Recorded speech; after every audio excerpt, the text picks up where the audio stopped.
अपने अपार्टमेंट के 4th floor की गैलरी में बारिश से भीगती खड़ी आयशा के आंसू थमने का नाम नहीं ले रहे थे। ऐसा लग रहा था जैसे उसकी आंखों से गिरते आंसू ही बारिश बनकर बरस रहे हैं और आज पूरे शहर को बहा ले जाएंगे। इससे पहले तो पुणे में ऐसी बारिश कभी नहीं हुई थी। तभी आयशा का फोन बजा, लेकिन वह अपने आप में कुछ इस तरह खोई हुई थी कि उसे फोन की रिंग सुनाई ही नहीं दी। उसने कभी सोचा भी नहीं था कि उसे इतनी जल्दी यह दिन देखना पड़ेगा। वह जानती थी ईशा उसका साथ छोड़ देगी, लेकिन इतनी जल्दी यह नहीं सोचा था। ईशा को तो अपना प्रॉमिस तक याद नहीं रहा। उसने कहा था जब तक वह मौसी नहीं बन जाती वह कहीं नहीं जाएगी, लेकिन वह अपना वादा तोड़कर ये उसे अकेला तन्हा छोड़कर चली गई। क्या यही थी उसकी दोस्ती? तभी मोबाइल दोबारा बजा और निरंतर बजता ही रहा। तब जाकर आयशा का ध्यान उस ओर गया और उसने फोन उठाया। फोन ईशा की छोटी बहन इशिता का था। फोन उठाते ही इशिता बोली, दीदी आज रात ही हम नागपुर लौट रहे हैं। दीदी का सामान पैक करते हुए दीदी की अलमीरा से हमें आपके नाम का एक बंद लिफाफा मिला है। उसमें शायद कोई चिट्ठी है। आप चिट्ठी लेने आएंगी या फिर ऑफिस से लौटते हुए जीजा जी कलेक्ट कर लेंगे? यह सुनते ही आयशा बोली, नहीं नहीं मैं अभी आती हूँ। लेकिन दीदी अभी तो तेज बारिश हो रही है, आप कैसे आएंगी? इशिता संकट जताते हुए बोली, तुम चिंता मत करो, मेरे यहाँ से वहाँ की दूरी महज 10 मिनट की है। कहकर आयशा ने फोन रख दिया और बिना छाता लिए भागती हुई ईशा के घर की तरफ दौड़ी। आज ये 10 मिनट का फासला तय करना आयशा के लिए काफी लंबा लग रहा था। उसे लग रहा था जैसे उसके कदम आगे बढ़ ही नहीं रहे हैं। रोज तो वह ऑफिस आते जाते ईशा से मिलती हुई जाती थी और पिछले 1 साल से तो वह लगभग रोज ही ईशा से मिलने जाने लगी थी। जब से उसे इस बात की खबर लगी थी कि ईशा को कैंसर है तो उसे कभी ईशा के घर की दूरी इतनी लंबी नहीं लगी, फिर आज क्यों लग रही है?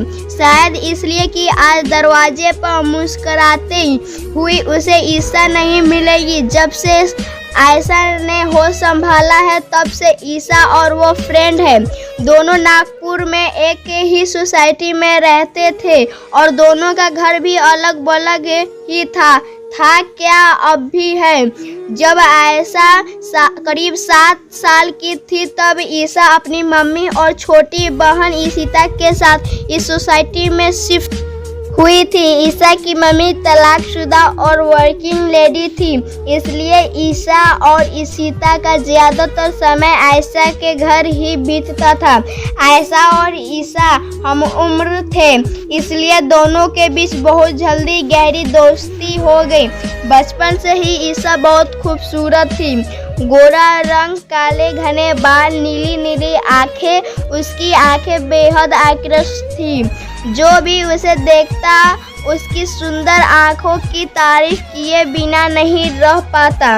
वहीं आयशा साधारण नैकाशी की और सांवली थी, बेसुध सी। पूरी तरह से भीगी आयशा ईशा के फ्लैट पहुंची तो उसे इस हालत में देख ईशा की मम्मी और बहन हैरान रह गए।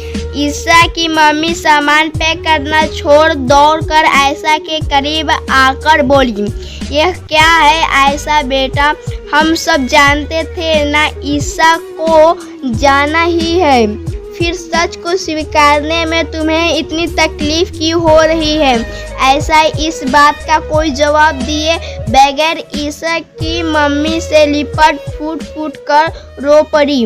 तभी इशिता वो लिफाफा ले कर आ गई और आयशा की और बढ़ती हुई बोली, दीदी यह लो।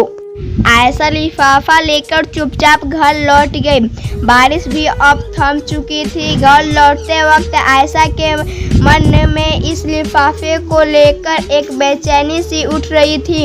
आयशा को अपनी और ईशा की हर छोटी छोटी बात याद आने लगी थी। आयशा आज भी नहीं भूली है, जब कोई ईशा की सुंदरता की तारीफ करता तो उसे कभी इस बात का बुरा नहीं लगता था, लेकिन यदि कोई आयशा की तारीफ करता तो ईशा फौरन चिढ़ जाती और घंटों आयशा से मुंह फुलाए बैठी रहती।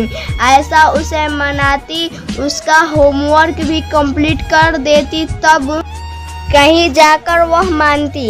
आयशा और ईशा दोनों एक ही क्लास में थे, इसलिए जब भी क्लास में होमवर्क ज़्यादा मिलता ईशा कोई ना कोई बहाना बनाकर आयशा से नाराज़ होने का ढोंग करती ताकि वो उसका भी होमवर्क कर दे। आयशा यह बात जानते हुए कि ईशा अपना होमवर्क कंप्लीट कराने के लिए ये सब सौगाव रच रही है, उसका होमवर्क बिना कुछ कहे कंप्लीट कर देती और फिर ईशा आयशा को गले लगा लेती। सभी को ईशा की सुंदरता और आयशा का स्वभाव भाता।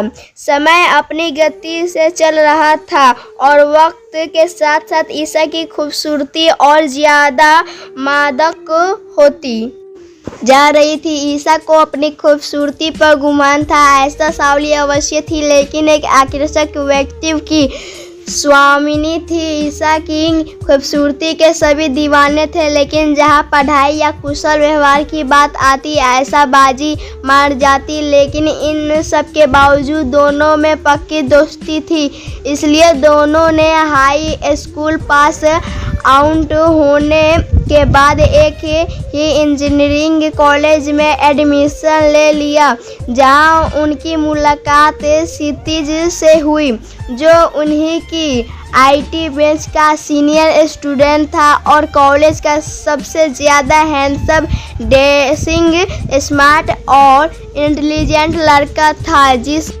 पर कॉलेज की सभी लड़कियां मरती थी। लेकिन वह लड़का मर मिटा आयशा पर। आयशा ने तो कभी सपने में भी नहीं सोचा था उसके जैसा साधारण सी दिखने वाली लड़की पर कभी कोई इतना हैंडसम लड़का मर मिटने को तैयार होगा। लेकिन जब ईशा क्षितिज का पैगाम लेकर आई तो आयशा को उस लेटर पर, ईशा पर और खुद पर यकीन ही नहीं हो रहा था। ऐसा लग रहा था जैसे उस लेटर का एक एक अक्षर ईशा का है, बस लिखावट किसी और की है। आयशा यह सब सोचती घर पहुंच गई।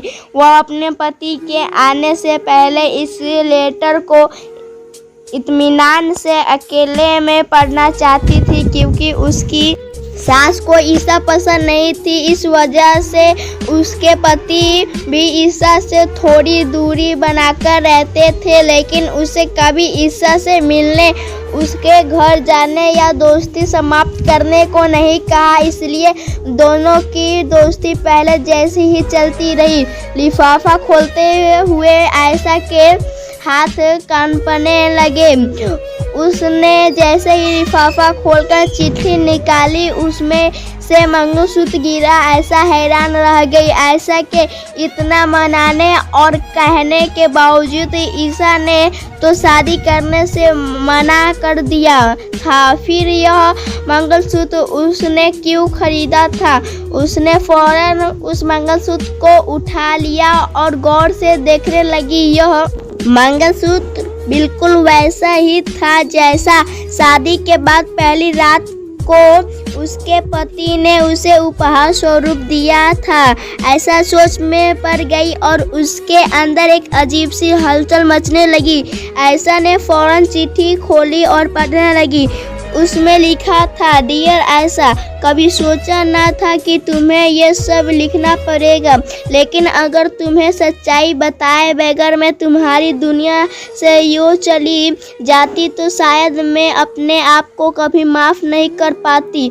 मेरे मन को कभी सुकून नहीं मिलता। जब तुम यह लेटर पढ़ रही होगी मैं इस दुनिया और तुम सब से बहुत दूर जा चुकी होंगी। मैं तुम्हारी गुनहगार हूँ। तुम हमेशा मेरी सच्ची सहेली रही पर मैं कभी तुम्हारी सच्ची सहेली नहीं बन पाई। ये सब पढ़कर आयशा के माथे पर पसीने की बूंद और शिकन की लकीरें खींच गई। ये सब बेकार की बातें ईशा ने क्यों लिखी है? वह एक बहुत ही अच्छी और सच्ची सहेली थी। उसने ही तो उसे यकीन दिलाया था कि क्षितिज उससे बेहद प्यार करता है, वरना हाथ में क्षितिज का लव लेटर होने के बावजूद वह यह मानने को कहाँ तैयार थी कि क्षितिज उससे प्यार करता है। वह खुद भी कहाँ जान पाई थी कि वह क्षितिज से प्यार करती है। इस बात का एहसास भी तो ईशा ने ही